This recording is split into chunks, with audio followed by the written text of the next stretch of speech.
Un saludo muy especial a todos los oyentes de la cadena Super de Colombia en este domingo 10 de octubre. Estamos en otro especial periodístico de ¿Quién es quién? Nuestro invitado para el día de hoy, el senador Iván Name. Senador, muy buenos días y bienvenido a Super. Muy buenos días, querida Ángela. Gracias por invitarnos a esta prestigiosa cadena que es tan cara y tan afecta para los colombianos. Senador, vamos a hacer en nuestra primera parte del programa una semblanza del senador Name y entonces vamos a contarle a los oyentes dónde nació. Sabemos que es abogado de la Javeriana, pero un poco de su vida para luego sí entrar en los temas de actualidad. Gracias, Ángela. Sentí alguna melancolía ahora al entrar al estudio Súper, al recordar mis inicios en la carrera política y periodística hace muchos años ya, casi 30, cuando lo hice precisamente de la mano de la radio con un programa institucional en una emisora modesta de Bogotá, pero allí aprendí el oficio y de ese oficio a la política hubo un paso que dimos muy prontamente y posteriormente estuvimos en la Asamblea de Diputados a los 22 años de edad, a la Cámara de Representantes a los 24 y así empezamos una carrera política desde muy joven, yo creo que básicamente inspirados por un tema vocacional, misional, fundamentalmente, de lo contrario, muy probablemente ya no estaríamos en esta actividad. Senador, también un poco familiar, es un poco de descendencia familiar el tema político. Sí, vea usted que no hay ningún pecado en que los hijos de periodistas sean periodistas y los parientes de políticos que dan realmente con un sentimiento misional de ella también sigan una senda similar a la de sus antecesores. En realidad sí es cierto, la familia Name no solamente tiene como antecedente al senador José Name Terán, sino desde hace 70 años. Hubo otro senador, José Name Chadid, que fue senador, que murió muy joven, a los 33 años, siendo senador de Colombia. Y entonces sí, hay una marcada influencia del orden familiar, primero porque mi padre fue un intelectual de la política, un soñador de las causas superiores y de los valores esenciales. Mi tío José también, un hombre que siempre fue muy exitoso, ya hoy en el retiro, pero sigue siendo consultor nuestro y un respetable patriarca, de tal manera que sí existe eso, Ángela, por supuesto. Senador, ¿por qué con todo esa herencia política en la costa decide colonizar aquí en el centro del país, en Bogotá, en Cundinamarca, que pensaría uno es mucho más difícil? Sí, Ángela, yo llegué de las oleadas migratorias de la costa de los años 70, a finales de los 60, comienzos de los 70, como un inmigrante de esos que hoy hacemos parte de la Gran Bogotá en búsqueda de mejores destinos. Los inmigrantes siempre somos pobres porque los ricos no se salen de sus tierras y de sus propiedades. Nosotros llegamos de la costa en aquellos años buscando mejores perspectivas. Yo tenía 5 años apenas. Y por cierto que desde entonces conocí fuertemente la cultura de la discriminación. Nosotros encontramos a esa edad que el grafiti favorito en los baños públicos era haga patria, mate un costeño.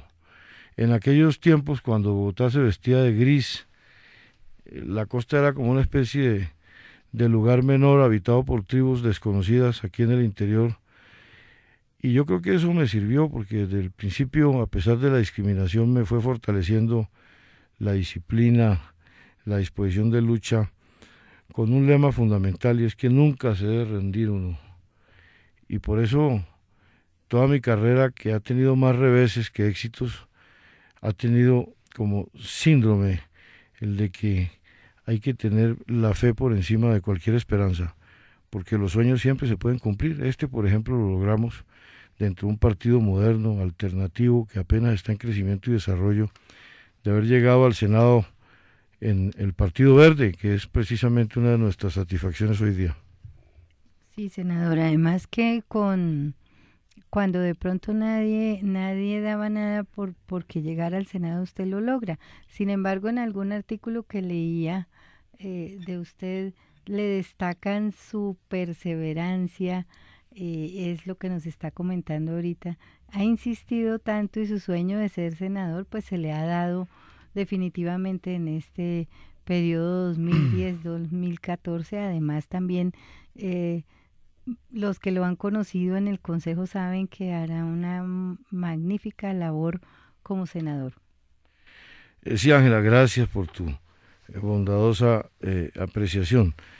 Yo creo que es que en este país se convirtió el éxito en una meta a cualquier precio. Esa es una de las causas de la decadencia de nuestra cultura. Eso viene aprendido desde hace 50 años de los factores de éxito y de las fortunas colombianas, no todas, pero en su gran mayoría. En un principio el contrabando del café, la defraudación del erario público, que esa es una centenaria costumbre ya de nuestra cultura, y después que vino la marimba, la marihuana, la cocaína y todos los procesos que terminaron secuestrando la política.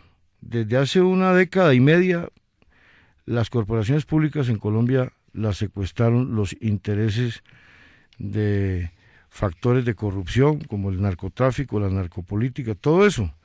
Yo hubiera podido llegar no a la tercera vez como ahora, sino desde la primera, porque yo tuve la oferta de los sectores del paramilitarismo colombiano y la narcopolítica.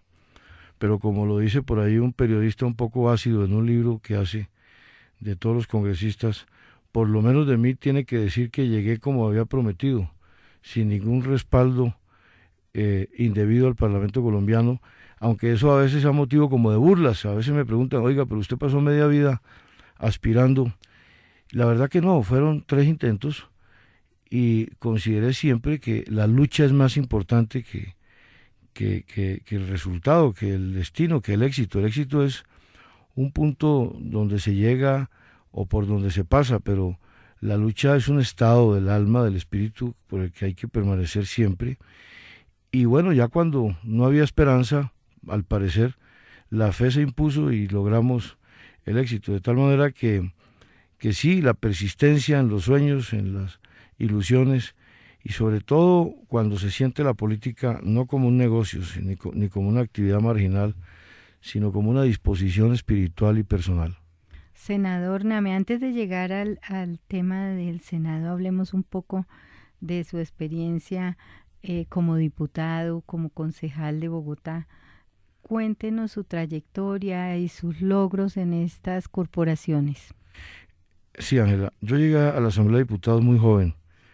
En aquellos tiempos, por el Partido Liberal, los directorios elaboraban las listas y yo tuve la fortuna de ser considerado muy joven, pero casi de manera irreverente, como diputado de la Asamblea de Cundinamarca, que en aquel tiempo la elegía también Bogotá. Allí llegamos, recuerdo que no me dejaban ni entrar por mi juventud, no creían que fuera diputado, y allí, en aquel tiempo, pudimos trabajar por la provincia de Cundinamarca y hicimos una labor al lado de figuras como entonces el gobernador Miguel Santamaría Dávila, Eduardo Pisano, que era diputado, estaba también Regina Once, la conocida dirigente política de ese tiempo. Así que allí pudimos trabajar en temas que fueron, yo creo que benéficos y útiles. Posteriormente en el Consejo de la Ciudad, pocos saben a veces de lo que uno hace en las corporaciones públicas, salvo cuando sale algún escándalo de alguien que termina indebidamente en algunas actividades. Por ejemplo, yo soy el autor del pico y placa. Eso creo que no lo sabemos, sino ya algunos miembros de mi familia, mi organización y yo. Pero hoy lo van a saber todos los oyentes de la cadena Sí, Super, y entonces fíjese que ya ahora sí es público. sí, gracias a la generosidad de Super, que le da cabida no solamente a las figuras estelares, sino también a quienes hacemos discretamente de la actividad política, sí. Pues hablemos del pico y placa, además en un momento que vemos están proponiendo desde la administración de Bogotá ampliarlo a los sábados, cambiar los horarios de los servidores públicos. Es decir, el tema de movilidad de la ciudad sigue siendo, a pesar de que la medida de pico y placa nos ha salvado, ahora tenemos otra vez la coyuntura difícil. Sí, querida Ángela, la medida del pico y placa cuando yo la propuse hace 14 años en el gobierno de Mocus, y que no quiso ponerla en práctica, sino después como una medida administrativa lo hizo Enrique Peñalosa, para aquel tiempo resultaba casi una osadía hablar de restringir el uso del vehículo particular. Pero lo hicimos, el Consejo de Bogotá, cuando yo propuse el acuerdo, votó, digamos, total y unitariamente por una medida que ha sido benéfica, pero que hoy ya no lo es, porque la desnaturalizó el alcalde Samuel Moreno y su equipo de expertos, yo no sé en qué, porque ahora todavía, es decir, plantean que el sábado también debe tener pico y placa. No, el pico y placa, como venía operando en Bogotá hasta antes de Moreno, era conveniente, porque era una restricción. Y Moreno, en medio de toda la improvisación, la ignorancia, el desconocimiento, a pesar de ser un hombre bueno, de buenas intenciones. Igualmente el nombre, perdón, senador, era pico y placa era porque era para las horas pico, no para extenderlo en las horas valle y en todo el tiempo. Exactamente, Ángela. Volvió la restricción una prohibición. Y una prohibición de 2 días a la semana sin carro, lo que ha producido es el aumento del parque automotor en más del 30% en la ciudad. Este es un daño irreparable porque ya nadie va a sacar esos carros de Bogotá. Y entonces yo quise en muchos idiomas decirle entonces a Samuel Moreno que revisara bien el tema de un pico y placa extendido. Hoy el pico y placa, del cual yo soy su padre, querría decir que es una criatura desnaturalizada e inconveniente como está planteada. De tal manera que hay que combinar con mucha imaginación todos los otros elementos del tema de la movilidad, porque es que el tema de movilidad es un tema que contiene elementos que, como el pico y placa, el metro, el Transmilenio, la adecuación de vías, en fin, todos los elementos propios del tema deben alternarse y no recargarse tanto en uno o en otro, porque termina volviéndose malo lo que era bueno, como lo dice el vallenato. De tal manera que yo hoy tendría que decir que yo no estoy de acuerdo con el pico y placa como opera, y que le ha hecho daño a Bogotá porque lo desnaturalizaron. Creo que debemos regresar a un modelo similar al que teníamos antes. Ese no me lo inventé yo, además, hace 14 años, ese lo copié de México, de Santiago de Chile, de otros lugares del mundo donde operaba. Pero, por supuesto que ahora como está, me parece que es inconveniente. Senador, además entonces su propuesta, que es valiosa oírla en este momento, porque para hacer la primera vez la propuesta de pico y placa tuvo que haber estudiado mucho el tema y haber visto cómo funcionaba en otros países, y no es una cosa improvisada, que de hecho dio un magnífico resultado en la ciudad. ¿Qué propondría ahora que los vemos tan encartados con el tema de la movilidad? Porque de verdad se ha vuelto imposible, además porque media ciudad, y si no tal vez un poco más, también está en obra. Entonces estamos viviendo un vía crucis los bogotanos para movernos de un lugar a otro. Sí, Ángela, el pico y placa fue una medida que yo imité de Ciudad de México, que la tenía principalmente por cuestiones de tipo ambiental, la ciudad más contaminada del mundo, y de allí trajimos para entonces el modelo. Cuando lo propuse, todos los expertos dijeron que yo estaba loco, que eso era una medida improcedente.